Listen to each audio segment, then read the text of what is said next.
De retour après le visionnage de vos vidéos. Donc voilà, donc c'est une petite vidéo d'une comique qui a à peu près mon âge. Elle dit beaucoup de choses que je trouve assez vraies, mais je ne partage pas personnellement son point de vue. Il y a effectivement des choses un peu pourries. Le côté, moi j'avoue, on pense que ça fait 3 minutes qu'on y est, en fait on vient de gâcher 3 heures. C'est un petit peu, on va dire, le problème, c'est comment mettre la limite aux réseaux sociaux. Donc la petite vidéo. Donc en fait les jeunes, leur problème, bien évidemment, c'est qu'ils consultent les réseaux sociaux tout le temps, non-stop, vous êtes toujours dessus.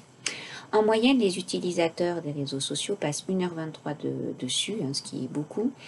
Et pourquoi c'est difficile de résister? Eh bien, chaque notification stimule notre cerveau qui relâche alors de la dopamine, l'hormone du plaisir. Donc en fait, comme vous êtes content, votre cerveau en réclame encore. Donc bien évidemment, les smartphones ont complètement permis de développer le développement des réseaux sociaux puisque vous les avez toujours sur vous. Voilà, c'est très très facile. Donc évidemment, les personnes fragiles hein, qui ont déjà des difficultés, on va dire psychologiques, voire pour certains même psychiatriques, eh bien quand on devient moins populaire ou qu'il y a moins d'activité, cela peut générer un sentiment de dépression en fait. Et donc les gens qui passent trop de temps sur les réseaux sociaux en fait se sentent seuls, c'est-à-dire qu'ils ne développent pas de réelles amitiés, ce ne sont que des choses complètement fictives. Donc heureusement la vidéo se termine sur quelque chose de quand même plus positif et je partage tout à fait le point de vue qu'il y a bien sûr beaucoup de choses très positives. Regardez, je me sers beaucoup de YouTube pour vous faire des vidéos. Pendant le confinement, ça m'a moi-même beaucoup aidé, par exemple, à faire du sport. J'apprends aussi beaucoup de choses comme coudre. Tout ce que j'ai appris à faire en couture par moi-même, je l'ai appris sur YouTube pour beaucoup. Et également le crochet, etc. Enfin, vous savez, je bricole beaucoup. Et sur YouTube, il y a énormément de choses. Voilà, que l'on partage avec les autres. Il ne faut pas faire attention aux commentaires négatifs, évidemment, des gens. Mais voilà, donc YouTube est considéré comme un réseau social, même s'il n'y a pas forcément toujours de l'interaction. Alors, les chiffres clés donc, de 2018, donc 2 milliards d'utilisateurs à Facebook, et on constate, pardon, ce n'est peut-être pas dit dans la vidéo, en fait un départ, on va dire, des pays développés, mais un renfort des pays émergents, c'est-à-dire que les utilisateurs partants sont très largement compensés par les utilisateurs entrants, même s'il est clair que Facebook a beaucoup de sortants, mais largement compensé. Donc c'est pour ça qu'ils ont toujours beaucoup d'utilisateurs. Donc Snapchat 300 millions en 2018, mais je pense que ça a dû augmenter. 37,5 millions de Français se rendent sur YouTube chaque mois. Moi-même, j'y vais presque tous les jours. Voilà, entre mes recherches, le sport, etc., je vais beaucoup sur YouTube. Donc Instagram d'utilisateurs actifs 700 millions, et ça je pense que ça a dû aussi beaucoup se développer. Je ne m'y suis pas mise personnellement, mais c'est vrai que je sais que maintenant on peut mettre des vidéos. Enfin, je n'ai pas du tout creusé Instagram, mais je sais que c'est très très développé. Et enfin des profils LinkedIn dont nous avons parlé avec le groupe 2. Déjà, on en a parlé ensemble.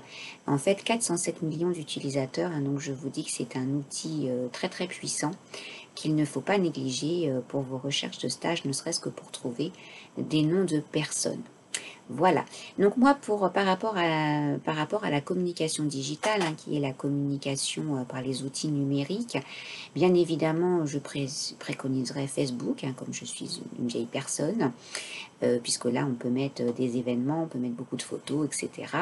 Et bien sûr, Instagram pour les jeunes, puisque là, bien évidemment, avec l'autorisation des personnes, bien sûr, dans les deux cas, on pourra faire des reportages photos sur des événements comme les enterrements de vie de jeunes filles, les anniversaires, mettre des vidéos de participants, en fait, donner envie aux personnes de venir, rendre réel, faire des interviews du personnel, des clients, etc. Donc je pense que c'est des choses que l'on peut faire maintenant très facilement avec un téléphone portable, des petits logiciels de montage vidéo plus ou moins gratuits, etc. Et faire énormément de choses pour pas trop d'argent, en autonomie par les directeurs des trampoline parks. Alors voilà, donc ça c'était un peu pour parler des réseaux sociaux. C'est au référentiel du Bac Pro Agora depuis cette année, hein, puisque je vous rappelle que vous avez un nouveau référentiel. Et je pense qu'effectivement, ce n'est pas à négliger, particulièrement par les PME, comme nous le voyons avec cette période de confinement, où la France est très très en retard en fait par rapport aux PME sur leur présence sur le web, hein, puisque seulement 30% des PME ont un site web en France contre 60% en Allemagne. Donc c'est un vrai problème pour le click and collect par exemple. Il y a beaucoup d'incitations en ce moment et je pense que ça va perdurer après le confinement. Ça correspond vraiment au nouveau mode de consommation des, des, euh, des ménages. Alors, l'organisation de la formation. Donc en fait, quand on met en place un événement, une formation, quelque chose, on le verra aussi pour le musée du Louvre dans le cadre de la prochaine séquence, il faut en général écrire un programme. C'est tout à fait important pour le programme de formation. C'est même un des éléments indispensables, on va dire même juridique, dans le cadre de la formation professionnelle quand c'est proposé par une entreprise extérieure.